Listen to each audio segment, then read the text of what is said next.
Hi, everybody. It's Mrs. Golding, and I am going to walk through this polynomial operations for e-learning that you have assigned today.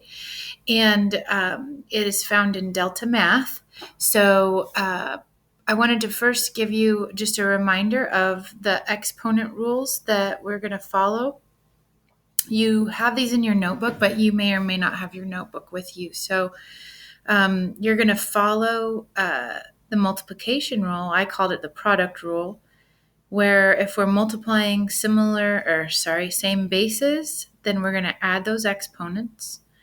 When you divide with similar bases, you subtract those exponents.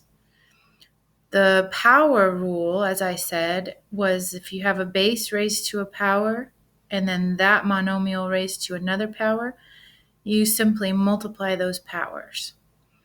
The power of a product rule, right, means that this outside exponent would apply to both of those variables. Okay, so it kind of looks like this. We didn't really talk about this rule, the zero exponent rule, just anything to the power of 0 is 1. And when you have a negative exponent, as you remember, it becomes a fraction. So it becomes 1 over that base to the positive exponent. We didn't really talk about fractional exponents, so we'll go ahead from there.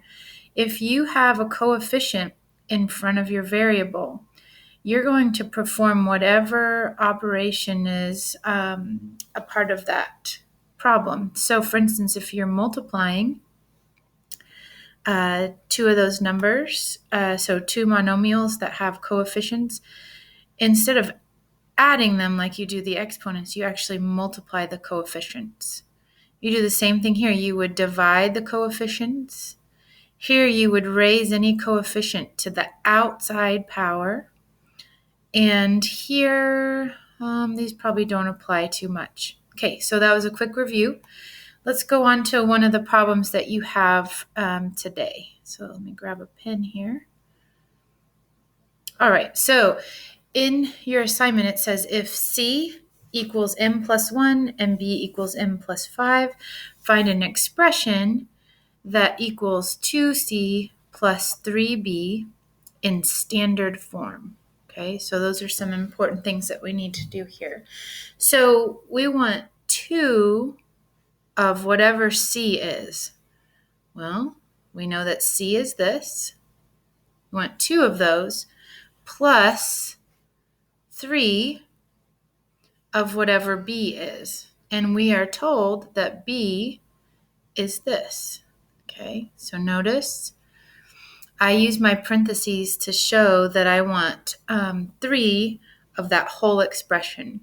So as you can see here, we are going to, in order to put this in standard form, we're going to need to evaluate this a little further, simplify it, I should say, simplify. And so we're going to go ahead and take our coefficients and we're going to use the distributive property here. So 2m plus 2 plus 3m plus 5. Okay, we're not in standard form yet. We have some like terms, okay? Some like terms here as well as here, okay? So let's go ahead and add our like terms. 2m plus 3m is 5m, and 2 plus 5 is 7. That is now in standard form, okay? So we have our exponent of technically 1 here, which comes first. So there we go. That's the answer to that one. Let's go to the next one. You may have a problem that looks like this.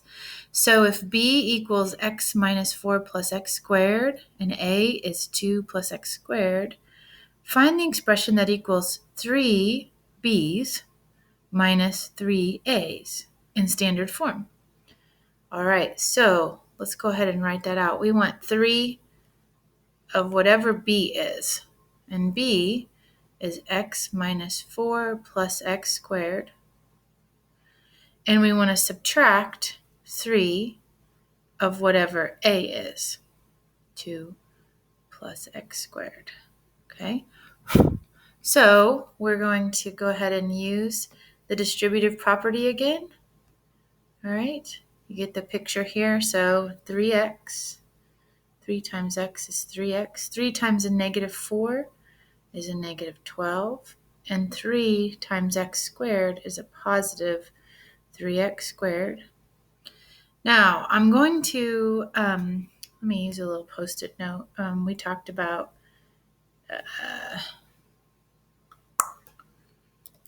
try this. Okay.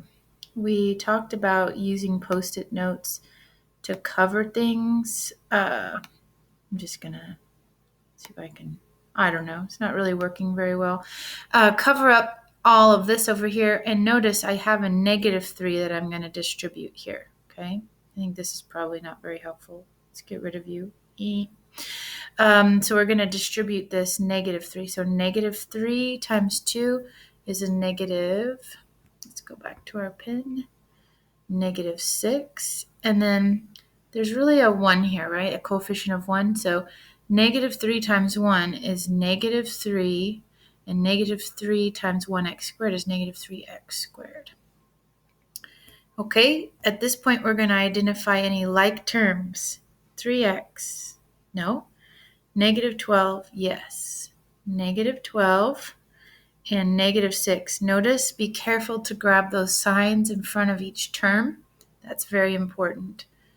A positive 3x squared and a negative 3x squared.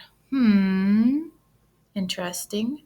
When you have those, you can already see that they are going to be eliminated in this final, right? So if we were to put this in standard form, we need to have this monomial first, okay, because it has a degree of 1. And then we're going to subtract, let's see, a loss of 12 and a loss of 6 is a loss of 18. And there we have it in standard form. Okay, let's try another one.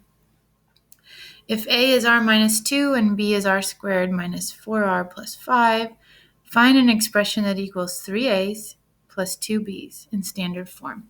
All right, so we want 3 of whatever a is plus, and I'm getting that right here, plus 2 of whatever b is, okay? And so where I'm getting this, guys, is right here if you're confused. R squared minus 4r plus 5. And that's located right here because it tells me what b is. Okay, so then it looks like we just need to distribute 3r minus 6 plus 2r squared minus 8r plus 10. Like terms? Positive 3r, negative 8r. Okay, what else? Negative 6, positive 10, and 2r squared.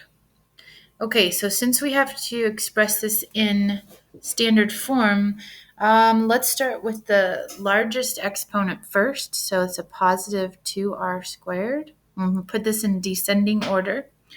So then let's deal with our monomials, the r's. So we have 3r minus 8r, negative 5r, and our constants, negative 6 plus 10 plus 4.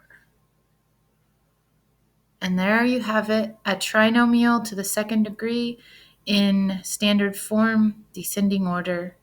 You've got this. You can do it. All right. I hope to see you Monday. Have a great weekend.